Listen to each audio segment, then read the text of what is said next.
Okay, we need to talk about Ramses, aka the fake feminist. Today we dropped our Love is Blind episode of the F the Nice Guy podcast. Make sure to check that out. But I wanted to talk about Ramses in particular. From the beginning, Ramses made it clear that he was a man of principle, of virtue. He's not like other guys. And he was looking for a woman who matched his empathy. And he seemingly found that in Marissa. Now, such a virtued, empathetic man must know how to handle conflict. And we see that, right? Because Ramses grew up in Venezuela, so he has a very negative opinion of the U.S. military. However, Marissa served in the military for 8 years. Now, Marissa, I would say, met him even more than halfway, talking about her experience in the military in a way that very few people who have served will. She actually says she was blind to many of the things she would be expected to do in the military, as is the case for many, especially when they're joining as young as 18. She empathizes with her fellow troops, saying they don't know what they're signing up to do. And Ramses, being the excellent listener, being the empathetic man, simply says, yeah, you did. What? He leaves no space for empathy, no place for understanding, no place for the gray area that exists. Very much denying Marissa's own experience. But you may say, hey, he's just a man who stands on his ideals. Until he doesn't. Because the second this feminist man doesn't get what he wants in the bedroom, he is pulling out the same argument we all got from boys in high school.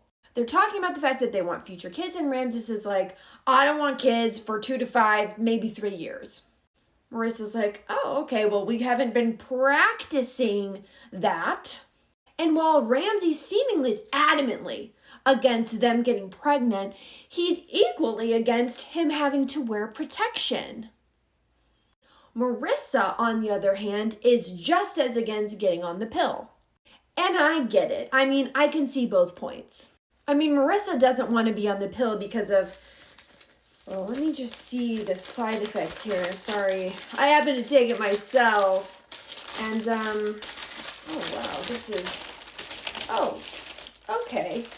This is some of the reasons that she may not want to take birth control.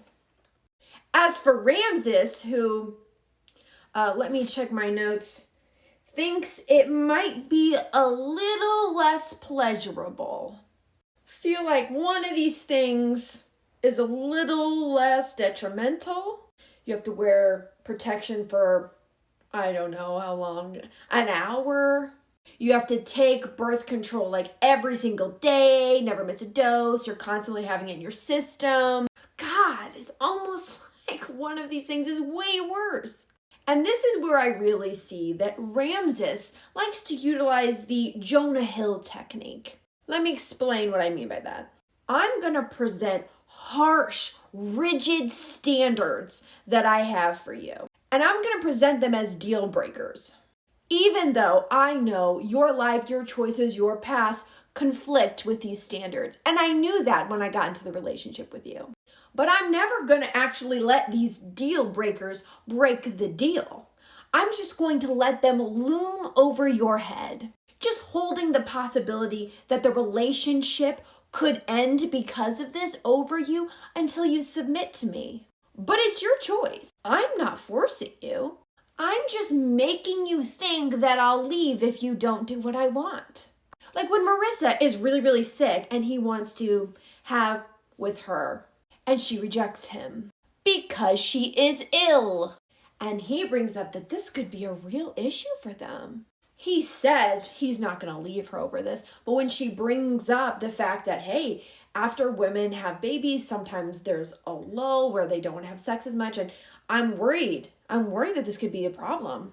And instead of comforting her, instead of clarifying, instead of saying, I would never do that to you. That's horrible. You just had our baby. I'm not going to punish you because you don't want to have schmecks with me. He says, well, it's something to think about.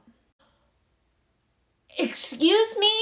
Because he's all about feminism and empathy unless it puts him out. He's all about women's bodily autonomy unless it means he has to have a little bit less pleasure. Because God forbid he have any decreased sensitivity when he can just hijack her whole hormonal system and subject her to God knows how many side effects. And he's all about honesty and communication until he has to say the quiet part out loud, which is that he's a nice man until he has to bear the brunt of that choice.